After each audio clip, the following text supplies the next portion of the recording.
It's WrestleQuest back with an update into the Ahmed Johnson files. We're gonna do it. I'll link a video I did below, and there's a short out there as well.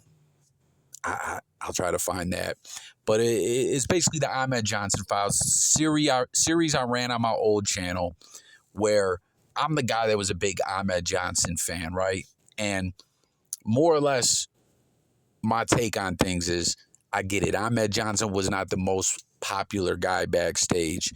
Ahmed Johnson, was said to be stiff, maybe a bit reckless or whatever. I mean, shit, Farouk's known to be stiff as well. And that's kind of where I'm coming from with this stuff too. They've squashed the beef now. They're cool. There's no issue between them, right? But D'Lo Brown, in my initial video that I did, he was trashing the fuck out of Ahmed Johnson.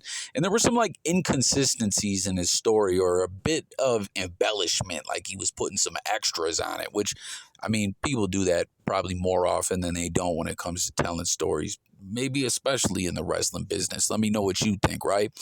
But my whole thing is I'm the guy on my old channel that got deleted. We had some videos with some numbers about this, and it sucks that those videos, those discussions, they're not out there anymore. So now we're trying to build up this new. The old channel was CWF, Coffee Wrestling Federation.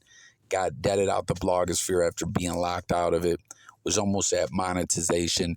So now we're building up WrestleQuest. So please subscribe to the channel, like the video. But the more important part, like I always tell everyone, is tap in. Let's talk about this stuff. That's what we're trying to do over here, is talk pro wrestling, old stuff, new stuff, everything in between. Come fuck with me. Come talk with me. Even when it comes to Ahmed Johnson, you want to come over here and tell me, some guy was calling me a clown and all this other stuff. I got another video coming that's going to be, like a piece put together, edited, some clips we're reacting to and all that. But this one was just kind of off the cuff because I saw this one comment here, because him and Ron squashed the beef, right? D'Lo and Farouk. D'Lo was telling this story that some of the stuff just don't add up. Some other people notice it in the comments as well. And this whole story that Mark Henry told about Farouk coming back and giving Ahmed Johnson his receipt because Ahmed hurt him. It's like I've never been able to pinpoint when that is, and it just, the timelines don't seem to match up. Like Farouk did a run-in and injured Ahmed Johnson, was real stiff with him, ruptured the guy's kidney when he was debuting. You know what I'm saying? Like Ahmed was the IC champ, first black IC champ, won a battle royal, was about to face who would have been Shawn Michaels, champion versus champion, the night after SummerSlam, and tag teaming with Shawn, taking on the Smoking Guns for the tag team titles. It was all the champs in WWE at the time in the ring, and Farouk debuts and kicks the ish out of him. So I where does this come from? That, because wasn't it Ahmed giving him his receipt for that? I don't know, So it's like, this is what I'm saying. I get maybe Ahmed seems to be a prick, and he's his own worst enemy in some ways, and we know the business is political and all that. But to me, it feels like when Farouk touched down, being the first black champ in WCW, the world champ, which I believe was the NWA championship at that time, right? He looked at Ahmed like, man, he's my competition. I'm better than this guy. He's getting pushed to the moon or whatever, and injured him. And, Ron was very popular in the locker room. And over time, I think Ahmed coming back, getting injured too when he was supposed to get the shot against the Undertaker, and he was supposed to take over the Nation of Domination, as it seemed. And there's interviews out there where dudes in the Nation say they got Ahmed. They went to creative and complained and got him kicked out and all that. And that fucked up creatively for Ahmed Johnson as well. You know what I mean? Like, it just doesn't seem that the story is simple as a lot of the guys dissing Ahmed say, Let me know how you feel about it all. But it's like he stiffed Ahmed when he first came in. So some of these, like I said, chronologically putting all this together, man, there's some inconsistencies or whatever, and it's just interesting now that him and Farouk are cool.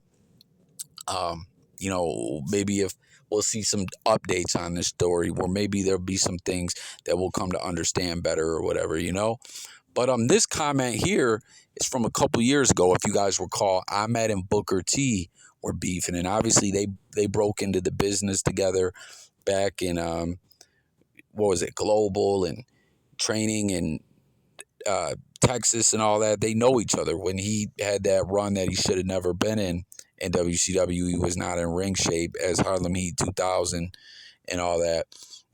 That was Stevie Ray doing him the favor, you know. But this comment that this guy left here was pretty interesting to me because him and Booker T are going back and forth dissing each other, and then he's gonna sue Ahmed Johnson. It was kind of crazy to me. They were talking about having a shoot fight and all these different things, and it's like just this comment kind of to me seemed interesting along the lines of some of what I'm talking about here, you know. So comment again, subscribe, rock with me, guys. But look at this guy says, give the last 2 to 3 months, this man has been outright canceled by anyone high up in or merely high up in merely or on good terms with WWE. Endless guys from the business do interviews and their stories don't and tell stories others don't want to come out, regardless of whether they're 100% true or not. But I've never seen such strong and organized negative reaction since Hellwig spoke out about Hogan. This is getting strange. I don't understand why they've been so aggressive in trying to ruin Ahmed Johnson's reputation as a late. Say what you want about him, but he doesn't deserve all of this. I sincerely hope this man stays safe. So again, this was 2 years ago, but it was a comment I just caught, you know, and stay tuned for the other video that I got coming where we're going to, you know, tap in differently, some things to break down and stuff. But, you know, like I said, I'm always the guy that's just saying, hey, I get it. Ahmed, he burned some bridges as things went on. That's what it seems like to me is the way things went in his career and stuff like that. Maybe he got a chip on his shoulder, and obviously we seen, like we were just talking about with WCW, he was not in a good place. You know, like I think Ahmed,